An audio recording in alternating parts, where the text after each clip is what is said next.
الحمد لله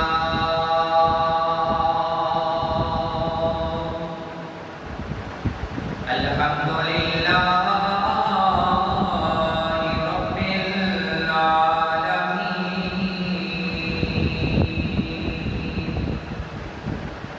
والعاقبة للمتقين الصلاة على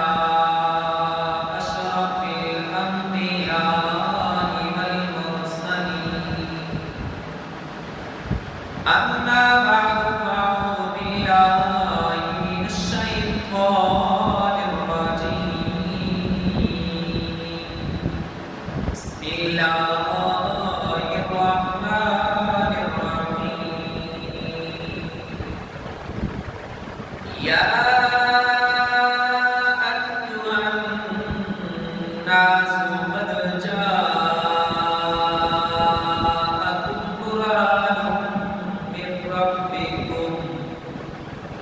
برهان من ربكم فأنزلنا إليكم نورا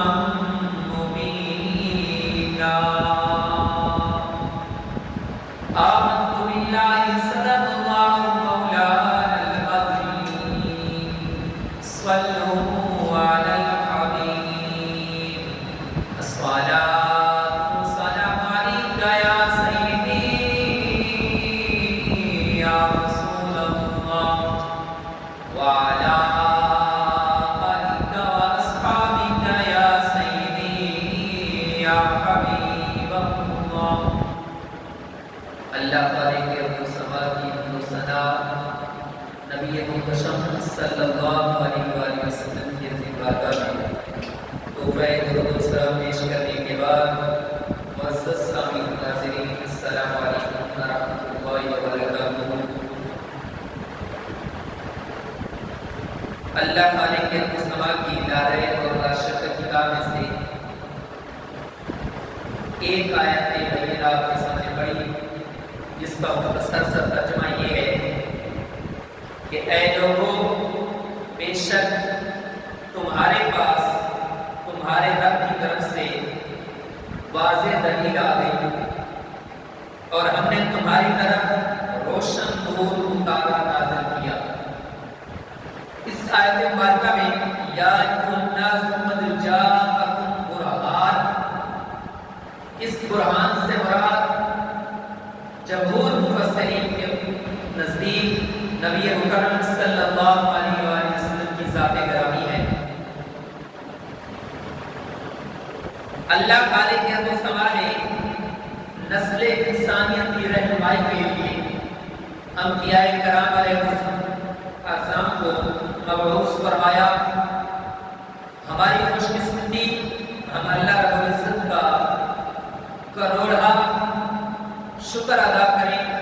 تو وہ بھی کم ہے کہ اس خالق کے لم یزل نے ہمیں اپنے پیارے حبیب آمنہ کے لال دور یتیم جناب محمد مصطفیٰ صلی اللہ علیہ وآلہ وسلم کی امت میں پیدا فرمایا۔ یہ اس کا اتنا بڑا احسان ہے کہ اگر کسی ایک احسان کا ہم ساری زندگی شکر بجا لاتے رہیں تو تب بھی ہم اس کا شکر بجا نہیں لا سکتے۔ کیوں کہ یہ وہ کام ہے جس کے لیے انبیاء دعائیں کرتے گئے۔ نبوت اتنا بڑا ایک تاج ہے، اتنا بڑا عہدہ ہے، لیکن وہ نبی ہونے کے باوجود اللہ خالق ارض و سما سے یہ دعا کرتے گئے یا باری تعالیٰ یہ نبوت لینی ہے تو لے لے، لیکن آخری نبی مجتبیٰ احمد مصطفیٰ صلی اللہ علیہ وآلہ وسلم کی امت ہمیں ان کا امتی ہونے کا شرف عطا فرما دے۔ اور ایک دعا، ایک نبی کی دعا اللہ خالق ارض و سما عیسیٰ رحمہ اللہ کی اللہ رب العزت نے پوری بھی فرمائی اور وہ آخر میں قرب قیامت تشریف لائیں گے، لیکن ہیں تو وہ نبی، ہم ان کو مانتے ہیں لیکن تب وہ نبی ہو کر نہیں بلکہ نبی مکرم صلی اللہ علیہ وسلم کے امتی ہو کر اس دنیا پر تشریف لائیں گے۔ تو ہماری خوش قسمتی کہ اللہ خالق ارض و سما نے ہمیں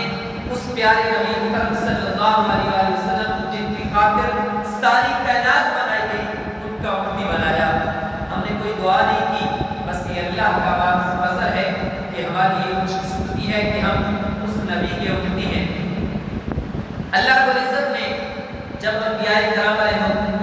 رضوان کو علیہ السلام کو اس دنیا پر مبعوث فرمایا تو ان کو نبوت اور رسالت کے ثبوت کے لیے دلیل کے طور پر معجزات عطا فرمائے گئے۔ کسی نبی کو ایک معجزہ، کسی کو 2 معجزے، کسی کو 3 معجزے، ہمارے نبی کو ہیں کہ جو خود معجزہ بنتا ہے۔ حضرت آدم علیہ السلام تشریف لائے دنیا پر، معجزات لے کر آئے۔ حضرت موسیٰ علیہ السلام آئے، حضرت ابراہیم خلیل اللہ آئے، حضرت یوسف علیہ السلام آئے، حضرت عیسیٰ روح اللہ آئے، معجزات لے کر آئے، لیکن ہمارے نبی اکرم صلی اللہ علیہ وآلہ وسلم خود سراپا معجزہ بن کر آئے۔ اور پھر اللہ خالق ارض و سما نے جتنے بھی انبیاء کو معجزات عطا فرمائے وہ ان انبیاء کی ظاہری زندگی تک وہ تھے۔ مثال کے طور پر آج بھی اگر ہم کسی ایسے آدمی جو اس وقت حضرت موسیٰ علیہ السلام کا اپنے آپ کو پیروکار کہتا ہے، اس سے سوال کرتے ہیں کہ کیا حضرت موسیٰ علیہ السلام معجزے لے کر آئے، تو وہ کہتا ہاں حضرت موسیٰ علیہ السلام معجزہ لے کر آئے، فلاں معجزہ لے کر آئے، فلاں معجزہ لے کر آئے۔ ہم مانتے ہیں قرآن نے ان کو بیان فرمایا، لیکن اگر ہم اس سے آگے سوال کرتے ہیں کیا ان کا کوئی معجزہ آج آپ ہمارے سامنے ظاہر کر سکتے ہو، ہمیں دکھا سکتے ہو، تو وہ کہے گا نہیں۔ وہ معجزات تب تک ظاہر ہوتے تھے جب تک وہ اس دنیا پر ظاہری زندگی کے ساتھ حیات تھے۔ اسی طرح اگر ہم کسی عیسائی سے یا عیسیٰ علیہ السلام کے جو اب کہتا ہے کہ میں ان کا ماننے والا ہوں، ان کا پیروکار ہوں، اسی سے سوال کرتے ہیں تو اس کا بھی جواب سیم ہی ہوگا، یہی جواب ہوگا۔ وہ بھی یہی کہے گا ہاں وہ معجزے لے کر آئے، معجزے تھے، لیکن وہ ان کی ظاہری حیات تک ہم کو دیکھ سکتے تھے۔ ان کے جو معجزات تھے وہ اس وقت تھے، لیکن قربان جائے آمنہ کے لال پر کہ ان کو اللہ رب العزت نے وہ بذات خود بھی معجزہ بن کر آئے، لیکن ایک ایسا معجزہ دیا جو تک قیامت دنیا ختم ہو جائے گی لیکن وہ معجزہ ختم نہیں ہوگا، اور وہ قرآن مجید سے تعلیم ہے کہ آج بظاہر ہمارا تو یقین ہے کہ حضور اس وقت بھی زندہ ہیں، ہماری یہ باتیں ہمارا درود و سلام آپ کو سن رہے ہیں، ہمیں دیکھ رہے ہیں، لیکن بظاہر دنیا سے پردہ فرما جانے کے بعد یہ لا ریب اور لا شک کتاب قرآن مجید وہ معجزہ ہے جو آج بھی ہے اور قیامت کے دن تک بھی زندہ رہے گا۔ اسی حوالے سے 2-4 معجزات آپ کے وقت کی مناسبت سے آپ کے سامنے پیش کرتے ہیں۔ سب سے بڑا معجزہ نبی اکرم صلی اللہ علیہ وآلہ وسلم کا قرآن مجید ہے۔ سابقہ انبیاء کرام کے جتنے بھی معجزات تھے ان کی نوعیت، ان کی حیثیت، ان کی تاثیر عارضی تھی اور وقتی تھی، مگر آپ کا یہ وہ معجزہ ہے قرآن مجید کہ اپنی نوعیت، اپنی حیثیت کے لحاظ سے دائمی ہے، ہمیشہ سے ہے اور ہمیشہ کا قیامت رہے گا۔ اس کی قوت و تاثیر یہ نہیں کہ جب نبی مکرم صلی اللہ علیہ وآلہ وسلم پر نازل ہوا تو تب اس کی قوت و تاثیر تھی، آج بھی اس کی قوت و تاثیر انسان کے قلوب و اذہان کو قیامت تک بلکہ مسخر کرتی رہے گی، معجز کرتی رہے گی۔ آج بھی کتنے لوگ آپ تحقیق کر کے دیکھیں کتنے سائنسدان اس قرآن مجید سے متاثر ہو کر اسلام لا رہے ہیں۔ جب وہ دیکھتے ہیں کہ قرآن مجید کا مطالعہ کرتے ہیں، مطالعہ مسلمان ہو کے نہیں کرتے بلکہ کافر غیر مسلموں کے مطالعہ کرتے ہیں، پھر دنیا میں دیکھتے ہیں کہ قرآن نے تو آج سے 1500 سال پہلے ہمیں یہ بتا دیا ہے، جب ان کے ذہن نہیں آتی ہے تو فوراً کلمہ پڑھ لیتے ہیں۔ تو یہ قرآن تب بھی معجزہ تھا، قرآن آج بھی معجزہ ہے اور قرآن قیامت تک معجزہ رہے گا۔ پھر قرآن کے الفاظ بھی معجزہ ہیں، قرآن ان کے معنی بھی معجزہ ہیں، فصاحت و بلاغت بھی معجزہ ہے، اور سب سے بڑا معجزہ قرآن کا یہ ہے کہ قرآن کی مثل جب حضور نبی مکرم صلی اللہ علیہ وسلم اس دنیا پر تشریف فرما تھے تب سے لے کر قرآن کا یہ چیلنج کہ فَأْتُوا بِسُورَةٍ مِّن مِّثْلِهِ یا 10 سورتیں یا 1 سورت اس وقت بھی تھا، آج بھی ہے، قیامت ہے کہ کوئی اس کی مثل ایک آیت، ایک لا کے دکھائے، نہ کوئی اس وقت کتنے بڑے فصحا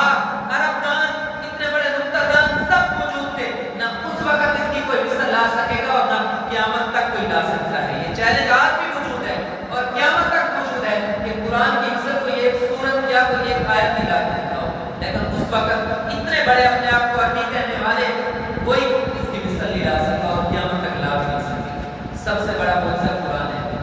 اور اسی طرح نبی مکرم صلی اللہ علیہ وآلہ وسلم کا تو چلنا، بیٹھنا، اٹھنا، حتیٰ کہ نبی مکرم صلی اللہ علیہ وسلم کی تمام صفات ہر ادائی معجزہ ہے۔ مشہور واقعہ کہ جب حضور مکرم صلی اللہ علیہ وآلہ وسلم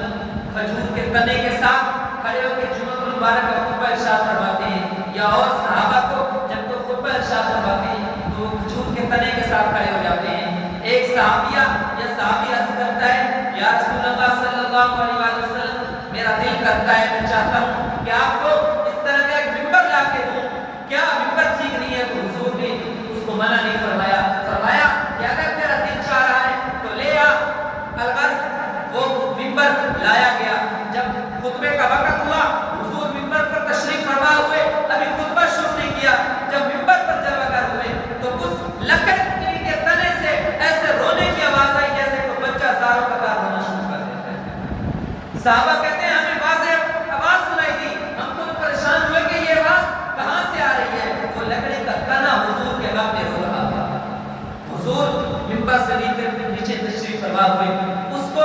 گلے لگایا، ایسے چپ کرایا جیسے کوئی بچہ چھوٹا رو رہا ہو، اس کو چپ کروایا اور پھر خطبہ دینا شروع کیا۔ اور پھر حضور نے فرمایا کہ یہ تنا اس لیے رو رہا تھا کہ اللہ رب العزت کا وہ ذکر یہ جو سنا کرتا تھا جب اس کے قریب کھڑے ہو کے میں دیتا تھا، تو آج وہ اس سے معلوم ہے، اس معلومی کی وجہ سے آج وہ ہو رہا ہے۔ نبی مکرم صلی اللہ علیہ وآلہ وسلم کی ذات گرامی وہ ہے کہ درخت آپ کے پاس چل کے اپنی جڑوں سے میں چل کے آ جاتے ہیں، حاضر ہو جاتے ہیں۔ ایک دفعہ مکہ المکرمہ کی ویران گھاٹیوں میں، ویران جنگلات میں نبی مکرم صلی اللہ علیہ وآلہ وسلم کا رکبانہ نبی ایک پہلوان کا کفار کا اس کے ساتھ سامنا ہوا۔ اس نے کہا کہ میں سنا ہے کہ اپنے آپ کو آپ نبی کہتے ہیں، اگر آپ مجھے، کیونکہ وہ پہلوان تھا اس نے اپنا آپ ظاہر کرنا تھا، اگر آپ مجھے کشتی میں بچھاڑ دیں، نیچا دکھا دیں تو میں اسلام لے لوں۔ نبی مکرم صلی اللہ علیہ وآلہ وسلم نے ایک دفعہ نہیں 2 دفعہ اس کو بچھاڑ دیا۔ تو اس نے کہا یہ بڑی حیرت کی بات ہے کہ میں اتنا بڑا پہلوان ہوں، لیکن وہ بدقسمت تھا، اس نے کلمہ تو نہیں پڑھنا تھا، لیکن اس نے چیلنج دیا تھا۔ اس نے کہا یہ بڑی حیرت کی بات ہے کہ میں اتنا بڑا پہلوان ہوں،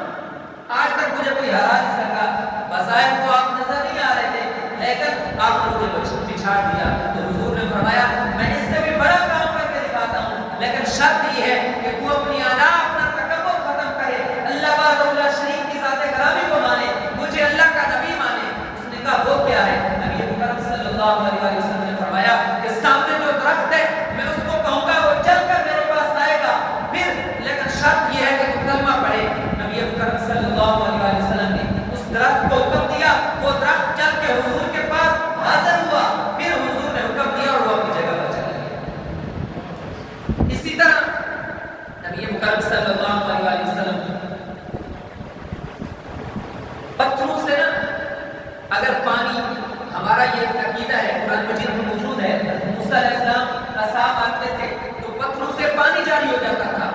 یہ بھی معجزہ ہے، ہم مانتے ہیں، لیکن پتھروں سے، زمین سے پانی کا جاری ہونا یہ بھی بہت بڑی بات ہے، لیکن یہ اتنی بڑی بات نہیں، کیوں کہ زمین سے تو پانی آ رہا ہے، پتھروں سے تو پانی آ جاتا ہے، لیکن آج تک کبھی نہیں دیکھا کہ کسی کے ہاتھ کی انگلی سے بھی پانی جاری ہو جاتا ہے۔ ہمارے نبی مکرم صلی اللہ علیہ وسلم صلح حدیبیہ کے موقع پر جب 1400 صحابہ کرام سامنے حاضر خدمت تھے، تھوڑا سا پانی تھا ایک مٹکے میں یا ایک برتن میں، نبی مکرم صلی اللہ علیہ وسلم نے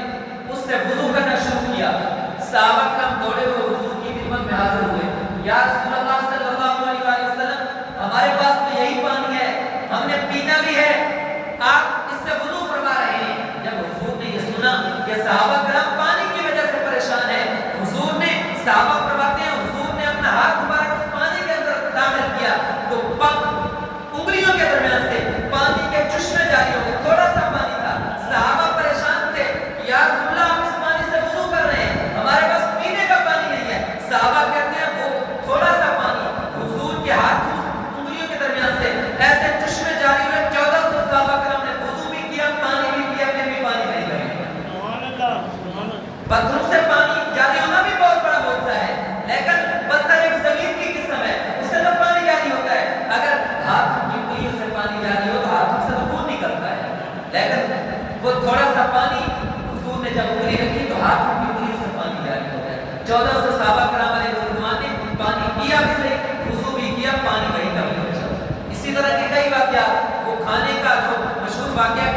سی بکری ہے یا ایک پیالے میں دودھ کا واقعہ، یہ ایک پیالہ 70 صحابہ پی رہے تھے، حضرت ہریرہ کر کے دودھ وہیں کا وہیں ہے۔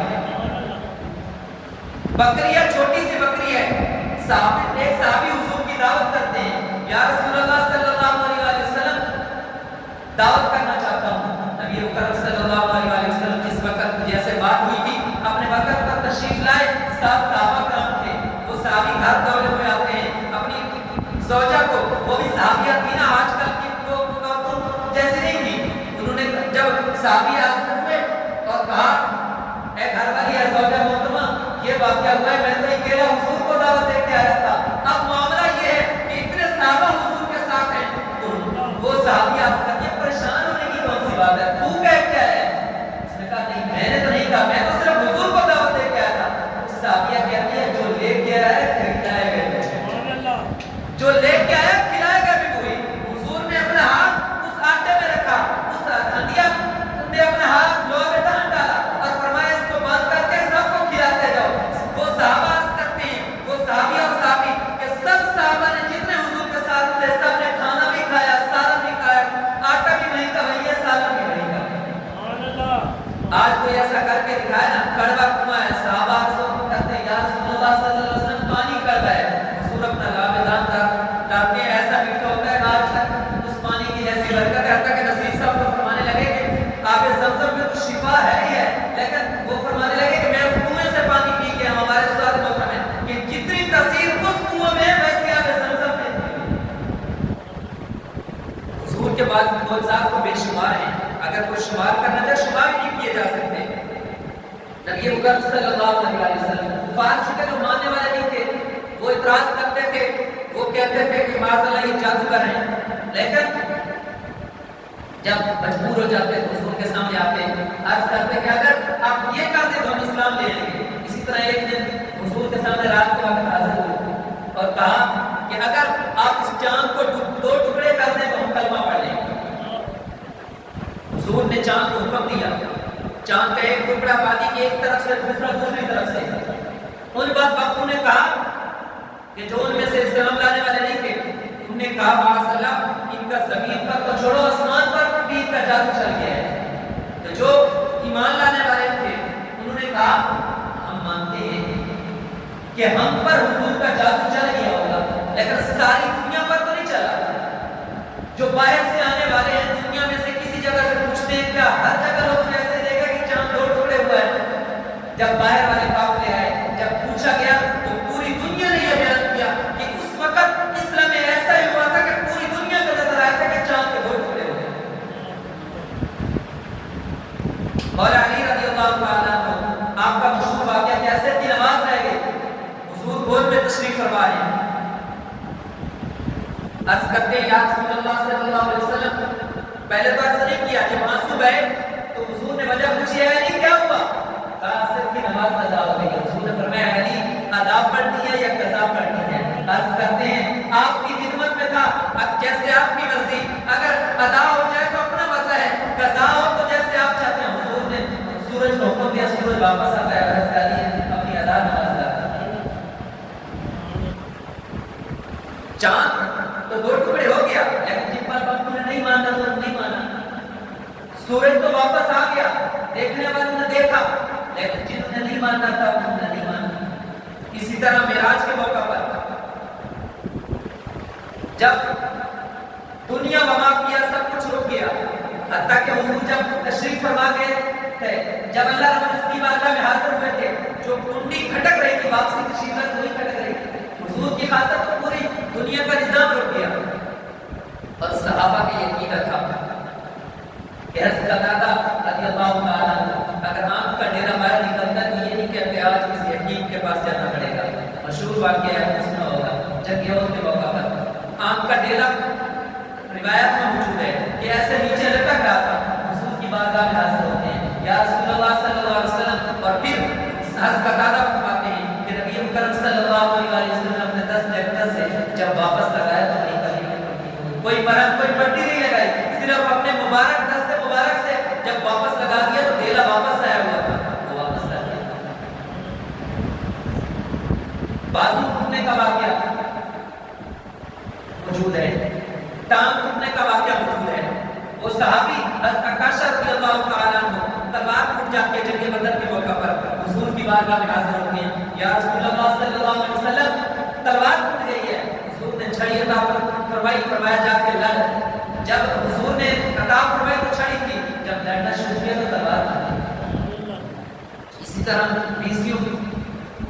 وہ ذات ہیں ہماری زندگیاں بلکہ لاکھوں کروڑوں, حضور کو خود ساری زندگی بلکہ حضور کا میں نے پہلے عرض کیا حضور خود سر آپ کا موضوع بن کر ہے. ہماری زندگیاں ختم ہو جائیں گی لیکن حضور کی وہ ذات ختم نہیں ہوگی. لیکن جنہوں نے نہیں ماننا تھا انہوں نے تب بھی نہیں مانا, انہوں نے آج بھی نہیں مانا. سب سے بڑا منظر قرآن ہے, میں نے پہلے عرض کیا کہ اس وقت کے اتنے بڑے فصحاء بلغاء عربی دان آج تک نہ اس کی نسل کو لا سکتے ہیں. قرآن کا چیلنج آج بھی موجود ہے, تا قیامت